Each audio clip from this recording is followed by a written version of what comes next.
এবার সারা দেশে পশুর হাট বসবে ৩,৬০০-র বেশি। থাকছে না বর্ডার হাটের অনুমতি। এবছর কোরবানির পশুর সম্ভাব্য চাহিদা ১ কোটির বেশি, জানালেন প্রাণী সম্পদ মন্ত্রী।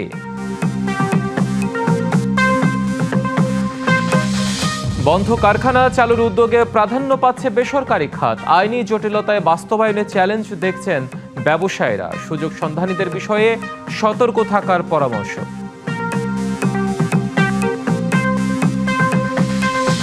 এবং চট্টগ্রামে একীভূত হওয়া ৫ ব্যাংকের আমানত ফেরত না পাওয়ায় বিক্ষোভ শত শত গ্রাহকের। শিগগিরই সমস্যার সমাধান না হলে কঠোর আন্দোলনের হুঁশিয়ারি। ঈদুল আজহা উপলক্ষে সারা দেশে পশুর হাট বসবে ৩,৬০০-র বেশি। প্রতিটি হাটে থাকবেন পশু ডাক্তার।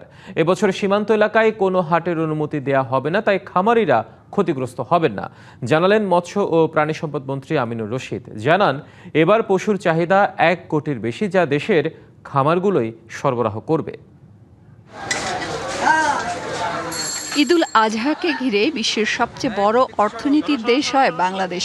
পাকিস্তান, তুরস্ক, ইন্দোনেশিয়া, সৌদি আরব, মিশর সহ বিশ্বের মুসলিম অধ্যুষিত দেশগুলোতে ঈদুল আজহায় যে পরিমাণ পশু কোরবানি হয় সেই সংখ্যা ছাড়িয়ে যায় বাংলাদেশে।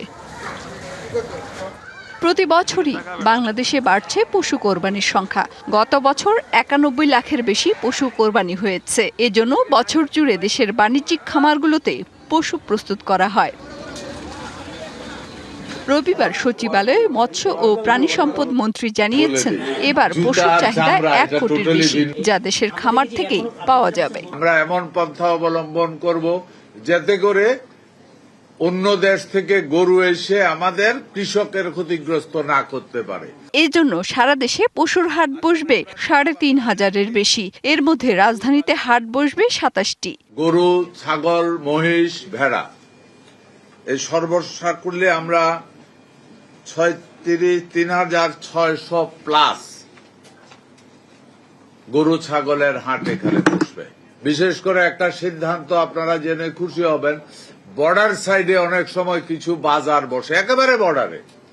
আমরা আজকে মোটামুটি একটা সিদ্ধান্ত নিয়েছি, ওই বর্ডার সাইডের ওই বাজারগুলি আগামী দিনে ডাক দেওয়া হবে না। সুতরাং ওই বর্ডারের বাজারগুলির কারণে অনেকে বলে যে অনেক বেশি গরু বেচা কিনি হয়, যেটা ওই মার্কেটের চাহিদা মতো নয়। এবার অনলাইনে পশু কেনা বেচায় কোনো হাসিল দিতে হবে না বলেও জানান মন্ত্রী। আমাদের এখানে সিদ্ধান্ত হয়েছে, অনলাইনে যে সমস্ত গরু, ছাগল, ভেড়া বা মহিষ যা কিছুই বেচা কিনি হোক, ওইটার জন্য কোনো খাজনা বা হাসিল করতে হবে না। মেহের মনি, ডিবিসি নিউজ, ঢাকা। কর্মসংস্থান সৃষ্টির লক্ষ্যে বন্ধ কারখানা চালুর উদ্যোগ নিয়েছে সরকার। এতে প্রাধান্য পাচ্ছে বেসরকারি খাত। এ লক্ষ্যে কাজ শুরু করেছে বাংলাদেশ ব্যাংক। গঠন করা হয়েছে শক্তিশালী কমিটি, যা ১ মাসের মধ্যে তথ্য পর্যালোচনা করে একটি প্যাকেজ তৈরির নির্দেশ দিয়েছেন বাংলাদেশ ব্যাংকের গভর্নর। এমন পদক্ষেপ ইতিবাচক হলেও আইনি জটিলতায় বাস্তবায়নে বড় চ্যালেঞ্জ দেখছেন ব্যবসায়ীরা। আর সুযোগ সন্ধানীদের বিষয়ে সতর্ক থাকার পরামর্শ বিশ্লেষকদের। শপথ করিতেছি যে নির্বাচনী ইশতেহারে কর্মসংস্থানকে বিশেষ গুরুত্ব দিয়েছে বিএনপি। ক্ষমতায় আসার পর ইশতেহার বাস্তবায়নে যথেষ্ট সাফল্য দেখাচ্ছেন প্রধানমন্ত্রী। এরই ধারাবাহিকতায় এবার বন্ধ কারখানা চালু করে কর্মসংস্থান তৈরির কাজ শুরু করেছে অর্থ মন্ত্রণালয়। এটি বাস্তবায়নে বিশেষ কমিটি গঠন করেছে বাংলাদেশ ব্যাংক। শুরু হয়েছে তথ্য সংগ্রহের কাজ। বন্ধ কারখানার বাস্তব অবস্থা ও আইনি দিক পর্যালোচনা করে একটি প্যাকেজ তৈরির নির্দেশনা গভর্নরের। কোন প্রতিষ্ঠানগুলো সম্পূর্ণ বন্ধ অবস্থায় আছে, কোনগুলো ধুকে ধুকে চলছে, এটা শ্রেণীকরণ করা হবে। কোনোটা যে মালিক পক্ষ তার নিজে যদি এগিয়ে আসে তাদের হাতেই তুলে দেওয়া হবে। আর কোনোটা যদি এরকম হয় যে মালিক পক্ষ ডিসঅ্যাপিয়ার্ড, তৃতীয় কোনো পক্ষ আগ্রহ দেখাচ্ছে, যথাযথ আইনি প্রসেসের মাধ্যমে তাদের মাধ্যমে যদি আবার চালু করা যায়, সরকার সেই পদক্ষেপ গ্রহণ করবে। তার ভিতরে থেকে আইন পর্যালোচনা করে স্থায়ী সমাধানের উপায় খোঁজার পরামর্শ ব্যবসায়ীদের। উদ্যোক্তাদের কন্ট্রোলের বাইরের কোনো কারণে শাটডাউন করতে বাধ্য হয়েছেন, সেখানে কিন্তু ব্যাংকে আসলে বড় ধরনের ছাড় দেওয়ার যে আইনি প্রয়োজনীয়তা আছে সেটা দেখেই করতে হবে। যদি আমি লিজ নিয়ে কিংবা লোন নিয়েও যদি কাজ করতে চাই, যাই করি না কেন আমরা, সেটা আসলে আইনের কাঠামোর বাইরে কোনো কিছু করলে সেটা আসলে টেকসই হবে না। সরকারি ও বেসরকারি প্রতিষ্ঠান চালুর বিষয়ে সরকারের সিদ্ধান্তকে ইতিবাচক হিসেবেই দেখছেন অর্থনীতি বিশ্লেষকরা। এইসব প্রতিষ্ঠানগুলো যদি চালায় তাহলে দেশ বেনিফিট হবে, দেশের অর্থনৈতিক প্রবৃদ্ধি হবে এবং দেশের কর্মসংস্থান বৃদ্ধি পাবে। আর যদি এটা না চালাইতে পারে তাহলে এটা বড় ধরনের দেশের কর্মসংস্থানের ক্ষতি হবে। এইসব প্রতিষ্ঠানগুলো একসময় আস্তে আস্তে ধ্বংস হয়ে যাবে, দেশের সম্পদ নষ্ট হয়ে যাবে এবং এইসব প্রতিষ্ঠানগুলো যেই সব ব্যাংক থেকে লোন নিয়ে এইসব প্রতিষ্ঠানগুলো করেছে সেই ব্যাংকগুলোর লোনগুলো অনাদায়ী থাকবে। সরকারের এই উদ্যোগে ব্যাংক লুটেরা ও অর্থ পাচারকারীরা যাতে সুযোগ নিতে না পারে সে বিষয়ে সতর্ক থাকার কথাও বলছেন ব্যবসায়ী ও বিশ্লেষকরা।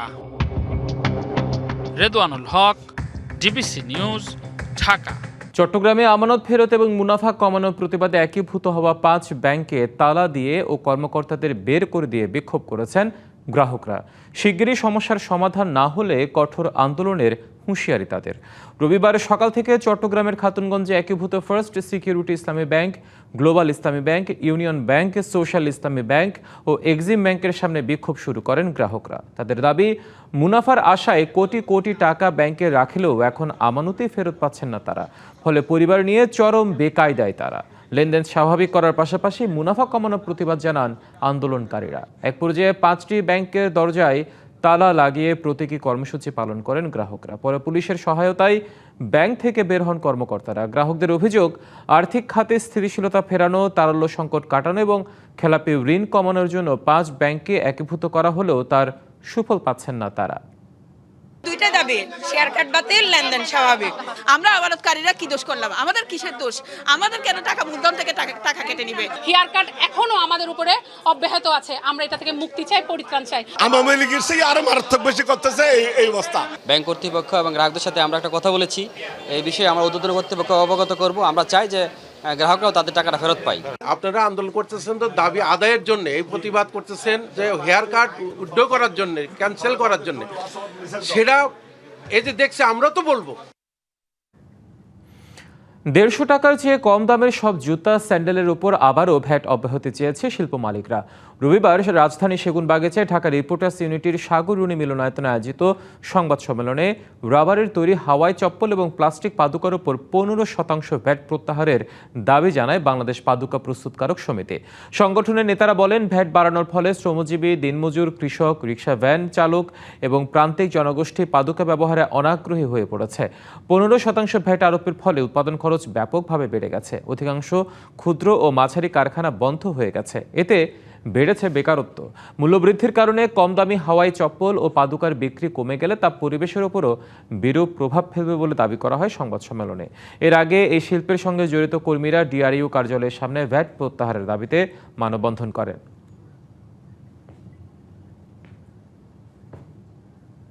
টেকনাফ থেকে সমুদ্রপথে মিয়ানমারে পাচারের সময় প্রতিনিয়ত জব্দ করা হচ্ছে বিভিন্ন ধরনের পণ্য, যার মধ্যে বেশিরভাগই সিমেন্ট ও জ্বালানি তেল। সম্প্রতি কোস্টগার্ডের অভিযানে আটক করা হয় পাচার চক্রের অন্যতম হোতা মিয়ানমারের নাগরিক সহ আরও কয়েকজনকে। কোস্টগার্ড বলছে, এসব পণ্য মূলত পাচার করা হয় আরাকান আর্মির জন্য। অভিযান অব্যাহত রাখার কথাও জানিয়েছে কোস্টগার্ড।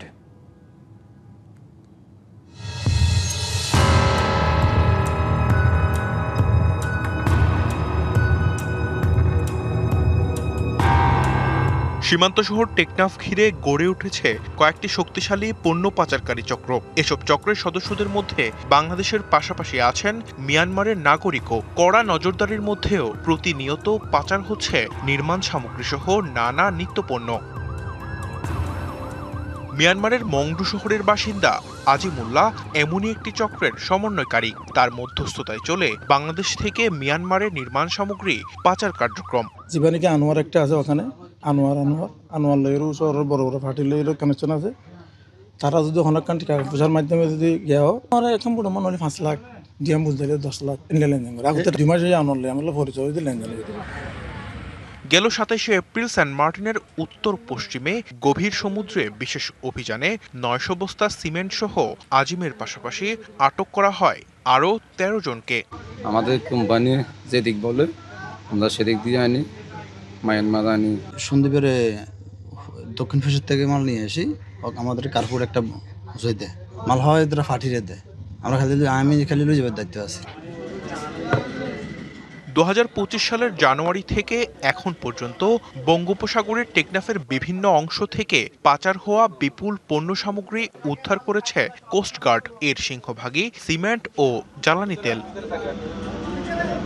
বিশেষ অভিযানের মাধ্যমে পণ্য পাচার শূন্যের কোটায় নামিয়ে আনতে কাজ করার কথা বলছে কোস্টগার্ড। নিত্য প্রয়োজনীয় আইটেমগুলো মায়ানমারে পাচার হতো এবং এই আইটেমগুলো বিশেষ করে আরাকান আর্মির লজিস্টিক সাপ্লাই হিসেবে গমন করতো এবং তাদের নিজস্ব প্রয়োজনে আরাকান আর্মি এই জিনিসগুলো ব্যবহার করতো এবং বাংলাদেশ কোস্টগার্ড সফলভাবে অভিযান পরিচালনা করে গত 1 বছরে এটাকে প্রায় শূন্যের কোঠায় নামিয়ে আসছে। বাংলাদেশ কোস্টগার্ড এই পাচার চক্রের অন্যতম মূল হোতা আজিমুল্লাহকে গ্রেফতার করতে সক্ষম হয়েছে।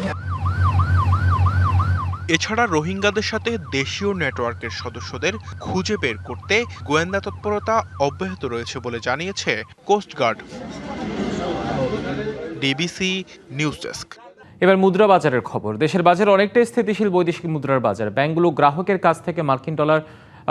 কাছে মার্কিন ডলার বিক্রি করছে 123 টাকায় আর গ্রাহকের কাছ থেকে কিনছে 122 টাকা দরে। রবিবার ব্রিটিশ পাউন্ড ব্যাংকে বিক্রি হচ্ছে 166 টাকার ব্যাংক গ্রাহকের কাছ থেকে কিনছে 159 টাকা দরে। প্রতি ইউরো ব্যাংক বিক্রি করছে 145 টাকায় আর কিনছে 142 টাকায়।